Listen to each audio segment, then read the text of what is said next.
Hey guys, day 25. We're going to talk about fat intake, some of the advanced concepts related to some of those lipids that we're getting into our diet.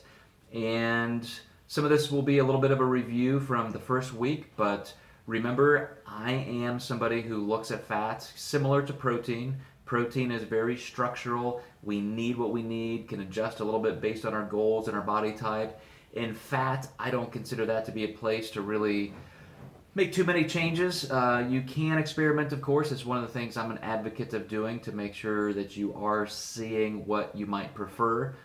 Possibly you could glean some information there based on your body type and genetics, but even just your own preferences with food can come into play.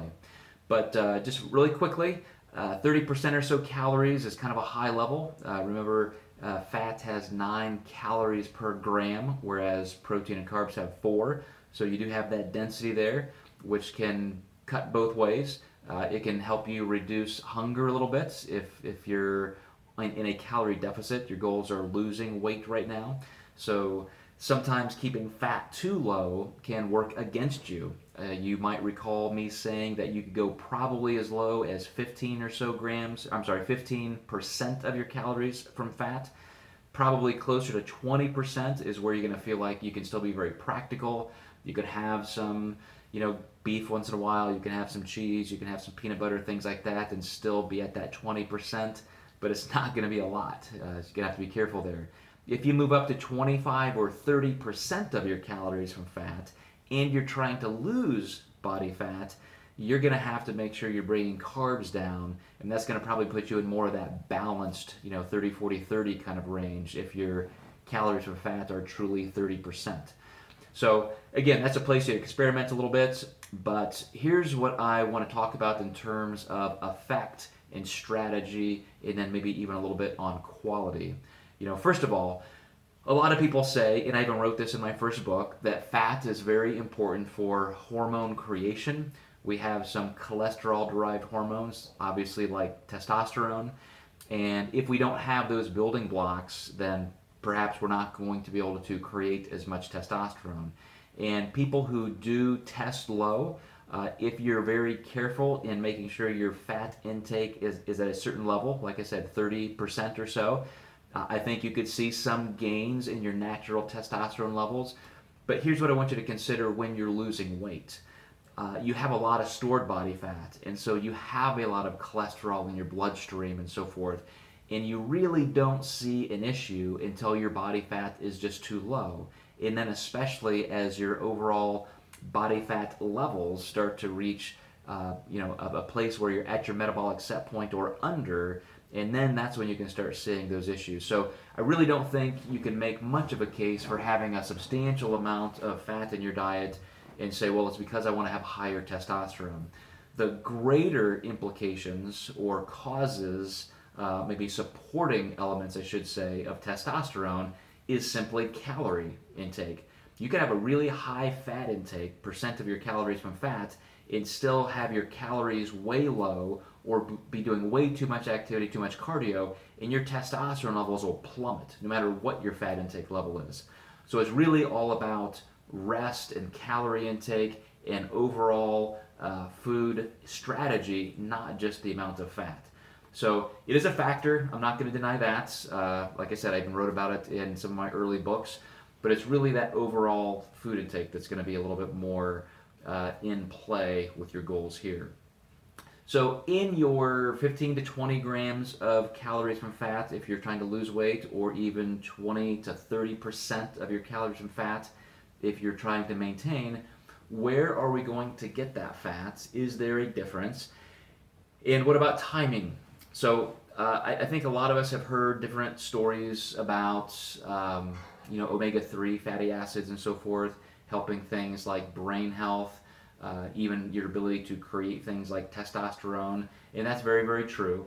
We get tons of omega-6 unsaturated fats in the foods we consume, and too much of that has been shown through research to even be almost toxic.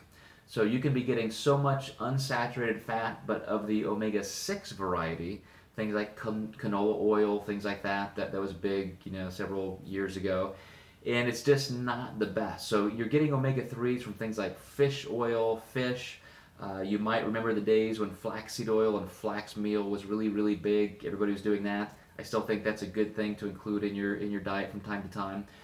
But there is a law of diminishing returns. I see a lot of people who take fish oil at every single meal. You know, they're eating 2, 3, 4 capsules of this stuff, just burping up fish taste all day long. And I remember seeing some studies where having just one serving of fish per week reduced your incidence of Alzheimer's by 91%. So you can see how, and this is just how the body works. Through evolutionary biology, we have the ability to get what we need in the amounts we need. So for example, if you were taking that fish oil every day, every meal, your body's not even absorbing much of that. You're getting what you need at that time and you're just flushing the rest out. Similar studies with vitamins like vitamin C and that sort of thing, calcium, you get what you need and then it's gone. Even protein, we talked about that. If you're constantly giving your body protein around the clock, you become very adaptive to that. So these kinds of things like omega-3 fatty acids, same thing. I would include them as much as you can, as much as you want. You know, maybe a serving a day, a couple servings a week, but don't feel like you have to get those in every day to a point where it's very inconvenient. Now, timing, though, is an issue. Well, first of all, let me back up a little bit. I did want to talk about the negative effects of saturated fat. Because, again, we talked a little bit about some of the new crazes being whole foods in terms of fat, where people are saying, well, I'm going to have whole milk. And not just egg whites, but half a dozen whole eggs and tons of beef and bacon and butter, because as long as it's coming from a whole food, it's okay. And that's dumb. We don't have to throw everything we know out as soon as the latest fad comes into play. And yes, you can get organic, farm-raised, great sourced protein and fats sources like that. But at the same time, we're still talking about quantity, and you have to consider cardiovascular effects, heart disease, atherosclerosis, those kinds of things. So even those saturated fats and some that could be trans fats might be okay in small amounts, even especially because you're very active and you're disposing of it well, you're utilizing those calories and so forth. But a lot of us just aren't, especially if you're sedentary. So consider activity level, your goals, and still, again, keep your overall health in mind. So on a timing level, I guess I've heard probably the most timing-related question is, well, I heard that pre-workout or post-workout, I shouldn't have a lot of fat because that's when your body is going to use carbs. You want that high glycemic activity. And that's logical, but again, don't think your body works in such linear, non-dynamic ways. It just doesn't. So for example, if I had a certain meal post-workout and I had fat in it or not fat, is it really going to change my body's ability to recover? Am I not going to absorb those amino acids or that glucose as fast? You might see a small amount. If you were doing blood draws maybe every even 5 minutes, you would probably see things kind of scaling a little bit. You know, the lines might diverge a little bit away from each other, but you're still moving along quickly. I remember even in one of my first organic chemistry classes in college doing some experiments like this where we would do blood draws and analyze the blood and how quickly things can show up there.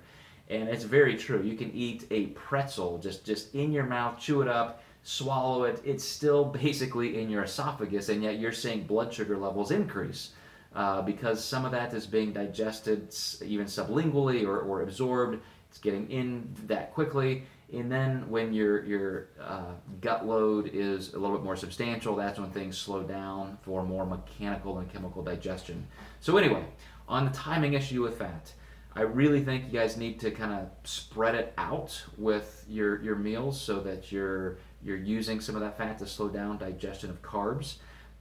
But really, other than that, if you're in a fat loss mode, you're just not going to have that much room for a lot of additional fat. So it's going to be kind of naturally spread out throughout your day anyway.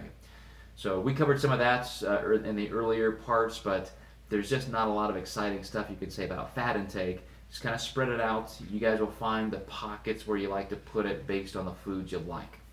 So that kind of wraps up this segment on protein, carbs, and fat in the advanced concept realm. And tomorrow we're going to go on into some more behavioral and strategic issues as we wrap up this entire series.